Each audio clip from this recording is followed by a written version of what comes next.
Hi and welcome to Kindfolk. I'm Lucy and today we're going to be taking a look at side angle pose. For this little practice, this little tutorial, if you're going to do it along with me, might be handy to have a yoga block to hand. So this pose is a really wonderful pose for the legs, for the core, for the shoulder, for the whole body really. It's a really lovely pose to feel grounded and to just really work the body. And there are lots of different variations of this posture. And today I want to just go through a few different options with you so that next time you're in a yoga class and this posture comes into the sequence, you'll feel empowered to know where you want to be with this, where you want to kind of get to, and what works best for your body depending on how you're feeling at that time. So for me, this pose can sometimes feel really great and I feel like I've got the depth to get my hand to the floor. And other times I really, in order to keep space and maintain integrity in my body, I know that actually I need to stay up a little bit higher. And there's no right or wrong, there's no one size fits all. It's really about just understanding how your body feels and what your body needs in that given situation. So to begin, let's come to a nice wide leg stance. We're going to come into our side angle pose from Warrior Two. So if you just turn your right toes out and turn the left toes in slightly, start to really anchor down through that back foot, pressing into the back edge, making sure that you're spreading the weight evenly across the foot, and just start to draw energy up this standing leg. So really starting to energize this back leg. Bring your hands onto your hips and immediately start to grow tall through the spine. And then when your exhale comes, just bend into that front knee, finding your Warrior Two, keeping your hips nice and even. So when you're ready, take a big breath in and reach the arms front to back. And maybe just nice to bring the shoulders up to the ears, release them down, just to create a little bit of space and awareness there of the shoulders too.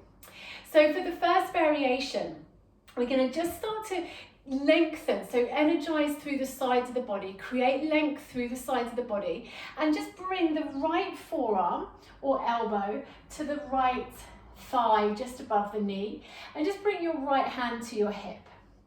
So from here, I'm really like squeezing in terms of my thighs, inner thighs really active.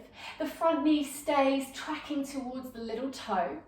And then I'm not here, I'm not putting weight in this front hand. I'm using my core, keeping that length through the sides of my body so that there's very little weight in this front arm.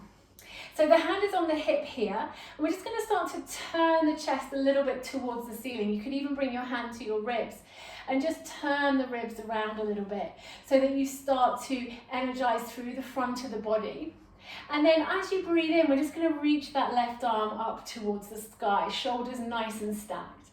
So again, keep reaching. Imagine that you're trying to reach something that's just out of touch and you want to create that length and that activity through the arms.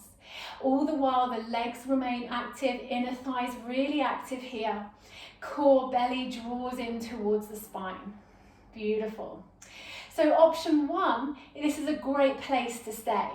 Option two, you might start to draw the arm alongside the ear. Now notice how I'm not all crunched up here. I keep lengthening, I keep reaching, I'm making space between the shoulders and the ears. And again, turning the chest up towards the sky. Inhale, lengthen out of that side waist. Exhale, turn the chest. And again, you could keep the arms slightly soft here. Gaze can start to look up towards that lifted hand maybe. Take a nice deep breath in. And then exhale, power through the feet. Bring yourself to Warrior Two. And then straighten that front leg and come back to center. Whew. So doing that kind of actively, working all the muscles, you start to really feel it in your body. So everything is working, everything is active. So let's take it to the other side now. So again, just recentering, hands on the hips, turning the left toes out to the side, turning the right toes in slightly. Grow tall, find that length and that space, and then bend into that front knee, finding your Warrior Two. So tailbone lengthens down, crown of the head reaches up, reaching the arms from front to back, and then getting long through the sides of the body, maintaining that length as we bring the elbow or the forearm towards the thigh and bring the back hand onto the hip just for now, just to give you an awareness of what's going on. So again, we want to start to turn the ribs slightly, so there's that little rotation. Back leg is really active, hugging everything in. You know, this front thigh bone hugging in here, inner thighs squeezing towards one another. So again, create space, lift, lengthen as you then reach that right arm up towards the sky. Do a check-in with that front knee, make sure it's not collapsing inwards. So we maintain the integrity from head to toe here. Beautiful. Option then to reach the arm alongside the ear, so bicep comes alongside the ear. Maybe the gaze goes up towards that lifted hand. On an inhale, lengthen through the side waist. Exhale, turn the chest a little more towards the sky. Keep pressing into the feet.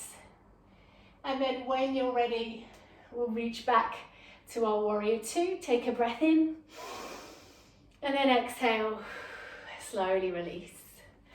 All right, guys, well done. So that's option number one. Both of those options are really great if you are feeling tight, or if you normally use a block and you don't have a block to hand. Feel free to keep a little bit higher with the elbow on the knee. Things to focus on though really is maintaining that integrity so that we don't collapse the weight into the elbow, that we keep lifting and working, that we stay committed to the posture while we're working through our practice. Okay, so for the next option, just grab a block and we're going to place it to the inside of the front foot. So again, let's take the legs out wide, turn the right toe so we get that external rotation, slight turn in with the back toes, and then finding our beautiful warrior two. Tailbone lengthens down, ribs soften in, arms reach front to back. Cool, so let's take it first to our first option, which is bringing elbow to knee and reaching the arm up to the sky. Now this time I'm going to give you the option to bring your hand down onto the floor or onto a block. So here you want to really press the inside of the knee into the back of the arm, and at the same time press the arm into the knee so that these two body parts start to feel like one. If you need to adjust your feet or shuffle here, feel free to do so. Keep that length through the sides, both sides of the body, and then exhale, turn the chest. And then maybe we start to reach the arm alongside the ear, gazing up towards the palm, keeping that space in the shoulders, breathing here, pressing into the feet, legs super active. Good, now we're going to power into the feet, use the arms to bring us back up, and then exhale, release. Beautiful. So we'll take that to the other side. And you've obviously got different heights with the block. So you could have it on its highest setting, medium setting, or lowest setting. You choose. Or you can bring the hand to the floor. If your hand reaches, if you've got that space, if your body and your bones allow it, bring the hand to the floor. I always like to say though, whatever your hand is on, make sure it's got a really good connection. So if you can only reach the tips of your fingers to the floor, I would say either come up to the elbow on the knee or use a block so that everything is connected and we're not sort of straining to reach the fingertips to the floor, because then we're going to lose the integrity of the posture. So let's take it to the other side. So a nice wide stance, hands on the hips. Inhale, we grow tall. Exhale, externally rotate, turn the back toes in. Good. When you're ready, start to bend into that front knee, shuffling as much as you need to here. Lengthen the tailbone down, soften the ribs in, reach the arms from front to back. So when you're ready, get long through the sides. So the navel draws in, the sides energize, and we bring left elbow to the left knee and the right arm up to the sky. Beautiful, big, lots and lots of space here. Turning the rib cage. Looking down towards the front foot and then maybe bringing that hand down either to the floor or to a block, whatever you've got here, whatever is available to you. Okay, so pressing the arm and the knee into each other, the inside of the knee into each other, so that those two body parts become one. You've got those opposing forces, that push, pull. I'm squeezing my glutes. I'm drawing energy up from that bottom leg here, breathing, creating space, turning the chest, and then reaching that arm alongside the ear, gazing up towards the palm. Keep pressing down into the feet. You can even start to take some circles. Just drawing a circle here, playing with that space, playing with the posture. Good, so wherever you are, take one more big breath in. And then exhale, come all the way up. Really nice. When you're ready, just relax the hands, soften and release and come to center. So, side angle. There are lots of different options, lots of different variations. Think about what your body needs.